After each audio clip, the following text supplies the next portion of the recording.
నిన్న జరిగిన ఎపిసోడ్ గురించి మనం మాట్లాడుకుంటే ఓటింగ్ ప్రకారం చూసుకుంటే దివ్య అయితే ఎలిమినేట్ అవ్వాల్సింది, కానీ ఎలిమినేట్ అయితే అవ్వలేదు. ఎందుకోసం అంటే దివ్యకి తనుజకి మంచి మధ్యలో బాగా రైవర్లీ బాగా ఉంది, మంచి కంటెంట్ వస్తుంది, ఫ్యామిలీ ఆడియన్స్ కానీ అందరు బాగా ఎంజాయ్ చేస్తున్నారు.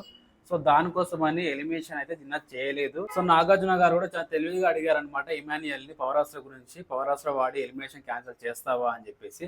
అందులో ఒకవేళ ఇమాన్యుయల్ ఖచ్చితంగా ఒకవేళ అడిగి ఉంటే నాగార్జున గారు ఇద్దరు ఎవరు సేవ్ చేస్తారని అడిగి ఉంటే కనుక ఖచ్చితంగా సంజన గారిని అయితే సేవ్ చేసేవాళ్ళు. అప్పుడు అలా చూసుకుని దివ్య ఎలిమినేట్ అయ్యేది. సో ఎలిమినేషన్లో ఖచ్చితంగా దివ్య ఉంది, దివ్య ఈ వారం వెళ్ళిపోతుంది అని తెలుసు కాబట్టి బిగ్ బాస్ వాళ్ళకి ఈ వారం ఎలిమినేషన్ లేకుండా చేశారు. ఎందుకంటే ఇద్దరి మధ్యలో బాగా రైవర్లీ ఉంది కాబట్టి తనుజకి అండ్ దివ్యకి.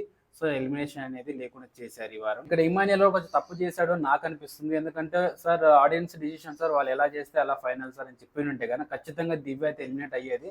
అప్పుడు తనుజది అండ్ భరణి గారిది కూడా బాండింగ్ బాగుండేది. గేమ్ కూడా అంటే ఎవరికి అంటే ఒకరి గేమ్ ఒకరికి డిస్టర్బెన్స్ ఉండేది కాదు, ఎవరి గేమ్ అలా ఆడుకునేవాళ్ళు. సో ఇమాన్యుయల్ తీసుకున్న నిర్ణయం ప్రకారం చూసుకుంటే ఇప్పుడు ఇద్దరు సేఫ్ అనమాట. ఇద్దరు ఇంట్లో ఉన్నట్టే కంటిన్యూ అవుతున్నారు, సంజన గారు అండ్ దివ్య. సో మళ్ళీ గొడవలు అయ్యే అవకాశం ఉంది దివ్యకి అండ్ తనుజకి.